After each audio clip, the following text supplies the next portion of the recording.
Welcome to Power Up, the podcast that uncovers the unique challenges women leaders face today. Join your hosts, Nat and Kristen, as we dive into the tough topics and provide actionable insights you can apply right now. Don't forget to hit subscribe so you don't miss any episodes. Today, we are chatting about work besties, and this was one of my most fun podcasts and most meaningful podcasts to prepare for, because I just thought about these incredible relationships that I've built over the course of my career, and these people who've really impacted my life for the better. Obviously, I win. Obviously. It is true, isn't it? And I was thinking this because I'm dating this, but Kristen had her birthday last week and I was putting together a little video montage and I was just like, gosh, we laugh. Even when you didn't know I was videoing, we were always laughing. Something so delightful about going to work with people that you really like. So putting us aside, and I don't think we can Really? putting us aside for a minute, because I don't think we can classify ourselves as work wives, because, you pretty much have one. I'm your orange. Yeah, you're my media naranja, which is a half orange, and it's a Mexican phrase of we are a whole orange and you're my half. So that's cool. I tell everyone I'm half your orange. Yeah, you're my half orange. But what I think is so interesting is you're thrown into an environment with a bunch of people you don't know. And this can happen like every year, every couple of years, every time you switch a job or a team or an environment. And lo and behold, these people are really formative and end up shaping your life. Yeah, and I actually know people who have changed jobs in the last year or so who've gone from having really good work friends and not making those friends in the new place. They feel a loss because in the past they've really enjoyed going to work. They have these relationships that go beyond professional and they actually help you get more done. And then they're like, I don't get that same joy out of turning up and seeing my workmates. And I know it can sometimes take a while to build, but it does make you realize, for something we don't talk about much, how important it is. Research shows that having a best friend at work makes us 7 times more engaged, more productive, and more innovative. And no doubt it's because we are going to work and having a good time with cool people. And there's this thing called proximity effect, which, to be honest, is actually no surprise. It just simply, it's this effect of simply being physically near someone regularly increases the likelihood of friendship. Surprise, surprise, we are humans, we're social beings. But actually, the great thing about the proximity effect is this is even the case in hybrid and or remote work. You can actually build really great relationships with people that you spend daily interactions with, even if it's online. And I think it's this whole sense of we are in this together. I suppose we're a team. We're doing this thing. We have talked about the proximity effect before, and this is, I think, a really interesting nugget to bite into when we talk about hybrid work, because it is actually something that does lead to, we've talked about it in terms of bias towards women when it comes to promotions, all of that sort of stuff, especially if you are working in a hybrid environment and the other person is in the office every day. And so, of course, decision makers see them more often and they are more likely to promote them. So I think it is interesting to talk about the proximity effect in a hybrid workplace in terms of making friends, and how I suspect we have to be a little bit more intentional about it because you don't get that same kitchen bumping. So I love that idea of digging into that a bit. It's so interesting that even with tools like Teams and Slack, there are channels where you can engage in quite a humorous way. There are inside jokes and memes, and all of those things can happen online. But I'm curious, have you ever had a work husband or a work wife, Nat? I'm trying to remember different relationships that I've had. One that particularly springs to mind is, and we weren't working together, but we had offices on different sides of a building, like through a door. And so this friend used to come in throughout the week, pop in, say hi, and we would, if things were both running businesses, and if things weren't going super well or we needed to get out and chat about something, we'd pop out to the pub. This is how I create my friendships. And we have stayed, this is Graham, by the way, he is one of my closest friends, and it all started with just the proximity of working in 2 very different businesses but close by, and having that person you could talk to about various things. And then, fast forward 20 years and he's now part of the Ferguson family. Oh, I love that. I had a work husband, and this was actually in New Zealand at one of my first jobs that I got when I was here.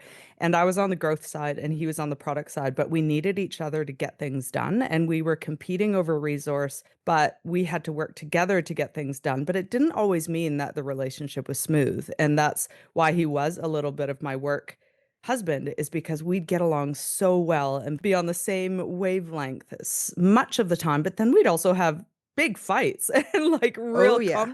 we'd have real conflict. And yeah, I just really respected and enjoyed working with him. I think he found me a pain in the ass, but never Yeah, mind. he's like, he's not letting you to his list. Well, I actually think, and we're talking about it in context of one major person, but I think, like, if we think about our last startup, there were four of us co-founders, and the four of us got along really well. You actually don't have to be similar on a surface level, but you tend to find you have values in common. So all of us, I think, really believed in what we were doing, and we believed in hard work, and we believed in having a good time around each other. And I caught up with one of those co-founders the other day, and we were talking about some of the conflicts we used to have because him and I used to clash quite a lot on how we did things, or how, like, I felt like sometimes he was too casual. He probably found me way too uptight, but how those things pale when you actually deal with them in the moment, and then you build these incredibly trusted friendships that Yeah. hopefully go beyond just that work situation, because we all need more friends. Friends are great. Yeah,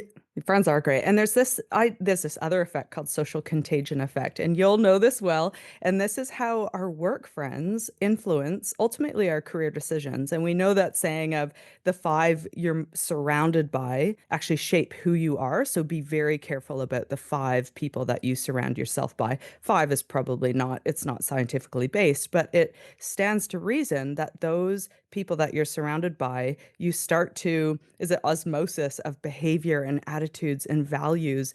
And if they are positive people, you are positively influenced by those that you spend the most time with. The example I was going to give is one of our favorite podcasters, Simran Kaur, who runs Girls That Invest. She is an incredible person if you are interested in getting to know your finances. But when she started her podcast, she surrounded herself with people who are making podcasts, because she said that was such a life hack to go, this is now normalizing a behavior that I want to do. And I think vice versa, sometimes when we find ourselves in ruts or around people who are overly negative, like if you're talking about this from a work friend situation, the people who are rolling their eyes or complaining about management or not taking initiative or whatever it is, you will be influenced by them. It is not like that you are a people pleaser or easily influenced. We are all influenced by who we surround ourselves with. I think it's really important for those that have children, and I've got teenagers, to teach them that you will be influenced by people that you are surrounded by in those early jobs. And most people don't like work. Like, no, that's not a fair statement, but do you know what I mean? Like, many Well, people in don't those like early work. jobs. They're complaining. Actually, I even found that through my whole career, and I stayed away from those people. They're the ones that complain. They're the ones that, to be fair, like a little bit of gossip, all good. But they're the ones that are deeply unhappy and looking for other people that are unhappy. They're unhappy with their situation, with their work, with their roles, with their responsibilities, with decisions made, whatever it is. But they are the complainers. Many, many people are. And it's whatever reasons why, don't need to dig into it. But my daughter was surrounded by people who just stood there and complained the whole time. And I thankfully didn't have to tell her, ooh, don't do that. Just go and do your job, do a good job, make friends with everyone, be diplomatic, but like, don't hang out with those people. Thankfully, she's been through school, so she knows that that exists. But I just remember those Yeah. people. Oh, Like, yeah. yeah, I I don't think know. that is such, it's so interesting. I've got two shopping retail stories. One, we got great advice last week that I really love about when you are looking to hire people in more corporate jobs, look back to the non-glamorous jobs they've done. So is it working at a supermarket? Is it working in retail? It's working in hospo, when it's like a very early beginner level job. Did they progress in those boring jobs? Because they are people who take opportunities and don't have an ego about work. I thought that was really good. But yesterday I went into a shop and said to the shop guy, what is something that would be cool for a 45-year-old man? And he gave me this really shocked look and went, oh, that's too far off for me. And then he went, Oh, well, I suppose my dad is about that age. He might be 50, might be 45. I think dad's Mm. like this sort of stuff and like pulled out really boring.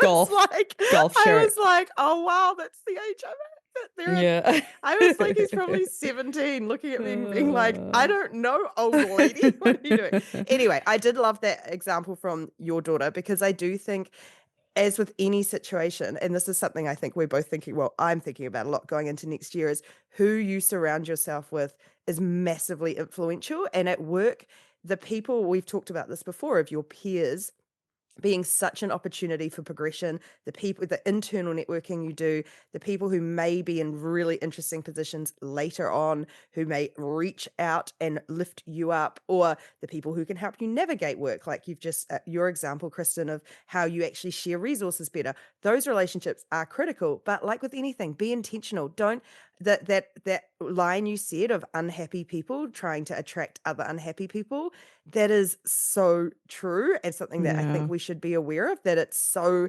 easy to fall into that trap.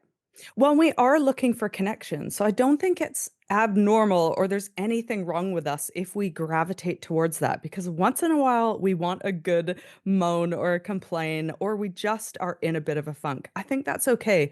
And we've talked about that in a past podcast about career curveballs. Just don't set up shop there. Don't let those be your people. And it's time to dust ourselves off and find more positive people because, again, this social contagion effect is if you're around successful people, you believe that you too can be successful. Just quickly as a culture thing as well, like the example of your daughter, there is a culture in that work environment of sort of resenting customers and it being cool to not want to pay attention to them. That is, if you put those same people in a different culture, I imagine they'd behave really differently. And I do notice that going to different stores and different restaurants, that you notice how massively culture plays a role in how people interact with customers or how they do their jobs. So I think that's a slight side point for your daughter and other people in that situation, is you can impact that culture as well by influencing it and not buying into it, but doesn't really work for work friends if you just want to have some fun times.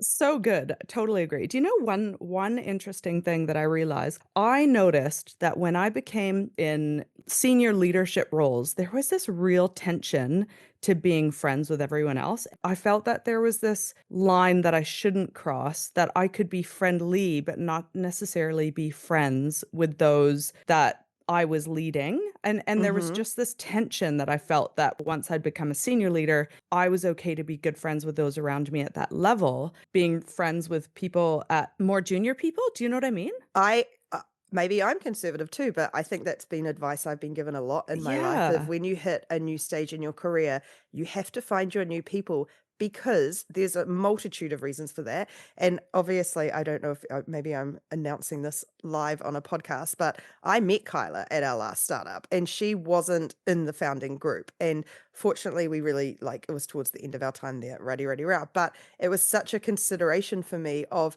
this will reflect poorly on her. I know how the world works, and her having a relationship with me would mean, despite the fact that us three had worked really closely together, she would be seen immediately as she got more opportunities because she was friends with us and in a relationship with me. So I think mm, that is not necessarily great for the people on the way up, because you end up with that whole thing of like, oh, well, they're friends with such and such. But also for you, you have different problems when you rise to a different level or do a different job. And you can't talk about those problems with people who are at the other side of those problems or who aren't experiencing those problems. And that was something for our peer groups we put a lot of time into this year of it is very difficult to have true friendships when you are dealing with things that are quite different at work, and you might have to also be someone who's a line manager or making ultimate decisions around restructures and redundancies with your friends who aren't privy to that information. exactly. So I do Yeah. think it does. I think that can change based on different situations, but I think it is actually a good Good. consideration. Yeah, I was wondering if it was just me and conservative nature. Okay, so before we kind of get into some tips of how to make a work bestie or turn a crush into a bestie, I want to read out a couple friend types, and I'm going to read them out for the benefit of our listeners, but also you, Nat, and some names, and maybe you can add some at the end and just reflect on your career and was there a person that stands out when I read this? Because maybe it's time to thank them or reach out and network and see what they're up to. So there is the reality check. This is the honest feedback giver. This was someone that was really willing to give honest feedback through your career, the reality check. Then there's the cheerleader. This was the person that celebrated you, that was always there cheering you on, that was genuinely happy when good stuff happened. Then there's the navigator. This was a person you looked to because they'd been there and they'd done that, and they were willing to give you advice or guidance to help you get to your next step or make that decision. The translator, just two more here. This was the person that helped you navigate those unwritten rules. It could have been that you were new, it could have been that you're figuring out office politics, but you genuinely trusted them. They were a safe place to help translate the playbook of that particular workplace. Just very quickly, Yeah. particularly relevant if you've moved if countries or cultures. Like Yes. I've spoken to people learning different counting systems, like the metric system, or learning a few people who've come to New Zealand from South Africa who are like, am I too abrupt? I don't understand the social cultures. So Love if it. you have moved cultures or countries, find your translator because there are so many people happy to help you navigate those so complicated unwritten rules. They are so complicated when you don't Yeah. know them, and they're Yeah. intuitive for everyone who lives there. So find that translator. The last was the supporter, and this was probably one of the more important ones for me. And this was helping the other person or each other through tough stuff. And I just Hmm. had a few people that came to mind, random people thrown together that probably wouldn't have been friends outside of work. Don't share a lot of commonalities, but what you do share is the proximity effect of being in this environment. And then you just happen to open up as people and get to know one another. And I remember helping someone who, through what they felt was a liver cancer scare and going through all the Mm. scans and this really crazy period of her life where she thought she was about to have cancer. And I was really there for her. But weirdly, she was there for me because we were looking at navigating as a family a move to New Zealand. And so Mm. she was helping me navigate how do I quit my career in Canada and this job and this role and sell my house. And so we were that supporter friend was instrumental. I remember that period. And there's just one more I want to call out because I want to honor this person, although they probably will never listen to this podcast. But I'm like, I'm actually going to reach out now after this. And this person, when I had just had a baby, and she had been trying with her partner for years to have a baby, and I was there through that whole awful IVF process, and she Mhm. went crazy. It was terrible for her, so she actually had to stop. But she number one was a cheerleader for me when I had a kid. She was like there when I had my daughter, and she was at the hospital, and she really genuinely celebrated me having a child, even though she was struggling. But then I was there for her. And we worked together. Probably didn't have a lot in common, but this intense experience. Mm. And she went through international adoption and adopted a child from overseas. And I was Oh, there for her through that. And I'm like, wow, that's wow. like nothing to do with work, but we were two humans going through something. And so, yay for those supporters. I so agree. And I think just as you were saying that about some of those friendships, the thing you have in common is work. And I think, there's all those quotes about no Yeah. one lies on their deathbed thinking I worked more. The reality is most of us spend 40, 50 hours, somewhere between 30 and 60 hours, most likely at work a week. And that means that is your prime picking ground for Yeah. quality relationships. It actually is. So it is worth making those relationships because they do make the difference between a great, fun, meaningful work environment and one that feels a bit more surface level. And I love that you've got examples of friendships that have gone not just like we turn up and we're friendly at work, but we actually have created great friendships because Yeah. why not? Right? Yeah. Like Yeah. Yeah. if the and it's such a great exercise as well in thinking a little bit more broadly and going, just because someone comes from a different background, we've been thrown together in a work environment, they may not be someone I'd have gone to school with or meet out and about how fabulous to surround yourself with people who actually are different. Any tips on how to turn a work crush into a bestie? Well, I mean, I could give you my example with Kyla. You just go and live together for 3 months. No, I was actually thinking about it more from a remote and hybrid thing. And some of the Yeah. advice that we have given throughout the year is just so applicable here. Even if you're on a video call, turn up early or turn up on time and don't be flustered. And ask a couple of personal questions. And I don't mean like asking, you know, Yeah, yeah. wildly personal stuff, but asking about people. What did you do in the weekend? Or refer to our small talk episodes and just start to build up a little bit of a personal connection through those daily touch points. I liked your examples as well of those little in jokes and using emojis and being engaged, turning your video camera on. We talked about that in executive presence. Show up and be visible Mm. and engage with people outside of pure transactional work stuff. And I would say be a little bit vulnerable, be open to sharing a little bit about yourself and what you're going through.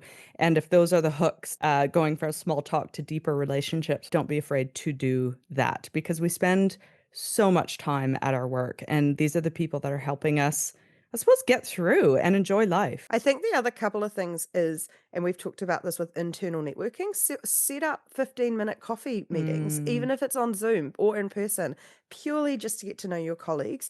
And finally, I'd say, and I'm interested to know if you do this, I suspect you do.